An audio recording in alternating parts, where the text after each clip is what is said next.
ज़फ़र हिलाली साहब जो सवाल करूँगा वो ये है कि ये भी खबरें आ रही हैं कि जनरल कमर जावेद बाजवा सऊदी अरब का दौरा करने वाले हैं अगले 1-2 दिनों में। अगर सिग्नल जद्दा रियाद से ठीक आ जाते हैं और वहाँ पर जो मुलाकातें सही उनका स्केड्यूल हो सकता है और कोई मीनिंगफुल डायलॉग होने की उम्मीद है, तो कमर जावेद बाजवा साहब जाएंगे वहाँ पर। और OIC वज़राए ख़ारजा जो इजलास है वो पाकिस्तान की ख्वाहिश और कोशिश है।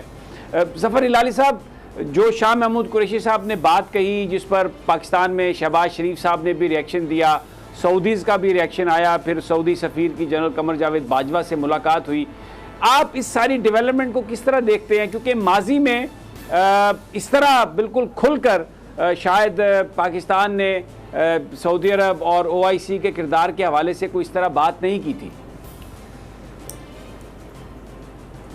जी हाँ, बड़ा सही कहा आपने, इससे पहले ऐसी बात नहीं हुई थी।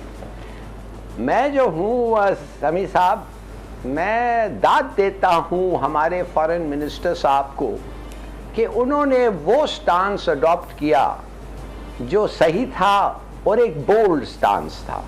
आखिर उन्होंने कहा क्या? उन्होंने कहा सऊदीज़ को कि खुदा के लिए आप फोरफ्रंट में, आप लीडरशिप रोल में हैं OIC के, तो जो कश्मीर का मामला है खड़े होके स्पीक अप फॉर कश्मीर। हमने क्या कहा है? हमने सिर्फ ये कहा था, रिक्वेस्ट किया था कि एक फॉरेन मिनिस्टर्स का कॉन्फ्रेंस हो जिसमें कश्मीर में जो मुसलमानों की हालत है, जो इंडिया कर रहा है मुसलमानों के साथ, उसको आप एक जॉइंट रेजोल्यूशन में कहें कि ये मुनासिब नहीं है, उसको कंडेम किए जैसे पूरी दुनिया ने कंडेम किया है। अमेरिका ने किया है, ब्रिटेन ने किया है, सब ने कंडेम किया है। आखिर OIC का पर्पस क्या है? OIC का पर्पस ये है कि आप प्रोजेक्ट करते हैं Muslim causes, Islam, Kashmir is a Muslim cause. आप और क्या है? आप प्रमोट करते हैं इस्लामिक वैल्यूज, आप प्रोटेक्ट करते हैं राइट्स ऑफ मुसलमान। तो अगर OIC ये भी नहीं कर सकता है तो बेसिकली फॉरेन मिनिस्टर साहब कह रहे थे, तो फिर हम वो मेंबर्स OIC के जो करना चाहते हैं, जो अलग होके कहना चाहते हैं कुछ, उनको तो करने दें। उधर से बड़ा, जैसा आपने देखा, बड़ा सीरियस रिएक्शन हुआ और उन्होंने कहा ये करो और वो के साथ कॉल करने गया था 1995 में जब हम UN गए थे।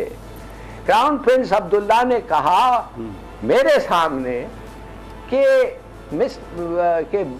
प्राइम मिनिस्टर, कश्मीर कॉज तो हमारा कॉज है। आप जब मुझे पूछते हैं कि बढ़ के सपोर्ट करें, हम तो कहते हैं वो हमारा कॉज है, कैसे नहीं करेंगे। कैसेबलैंड का कॉन्फ्रेंस में मैं बीबी के साथ कोई 7-8 सरबराहों के पास गया, हेड्स ऑफ स्टेट जो अटेंड कर रहे थे, यमन का था, कतर का था, सबने हमें रीअश्योर किया कि कश्मीरी सेल्फ डिटर्मिनेशन के लिए वो हमारे साथ खड़े हैं। अभी वो जो उनका जो बादशाह बात में बना अब्दुल्ला, अभी जो अब्दुल्ला कह रहा है कि वो हमारा कॉज है, अभी हमें कहा जाता है वो एक बायलैटरल अफेयर है, अभी कहा जाता है कि वो एक इंटरनल मैटर है हिंदुस्तान का।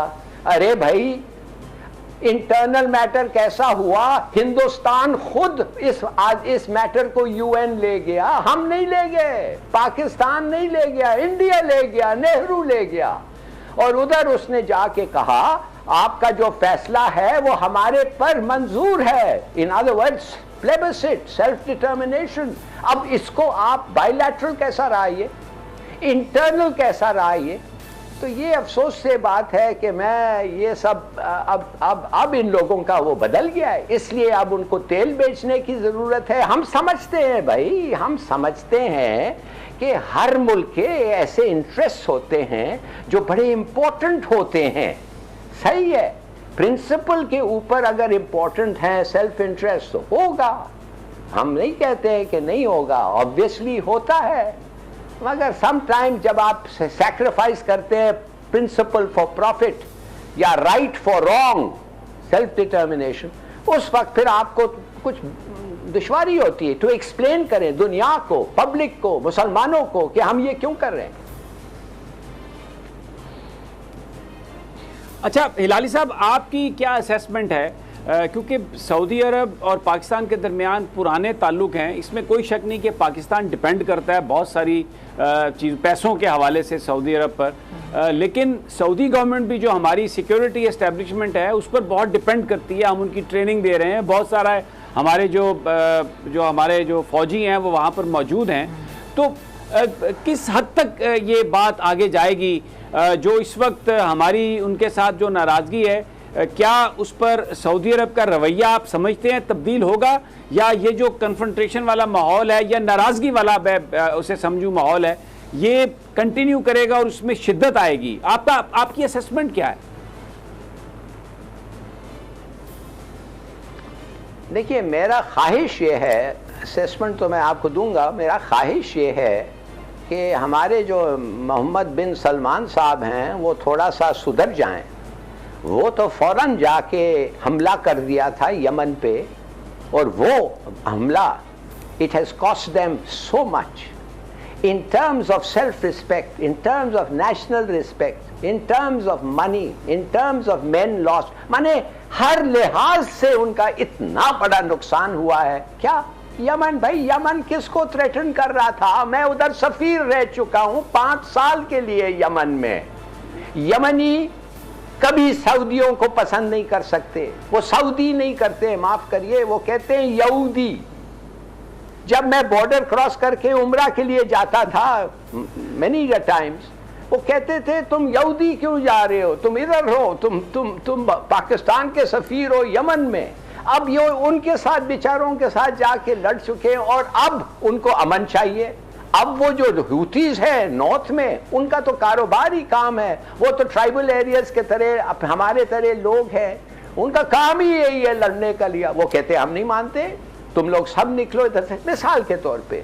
तो आप मुझे कह रहे हैं कि क्या होगा, मैं समझता हूं कि अगर हमारे सुलझे हुए लोग इसमें दखल दे रहे हैं और उनको समझाना चाहते हैं, कौन सा और मुल्क है जो कहता है हम सऊदी अरेबिया के लिए आके मरेंगे फॉर योर टेरिटोरियल इंटेग्रिटी और सॉवरेनिटी, हम पाकिस्तान फौज भेजें और वो फौज अगर तुम्हारे पे हमला होता है हम मरेंगे, अटैक करेंगे। और कौन सा फौज है जो गया है उधर?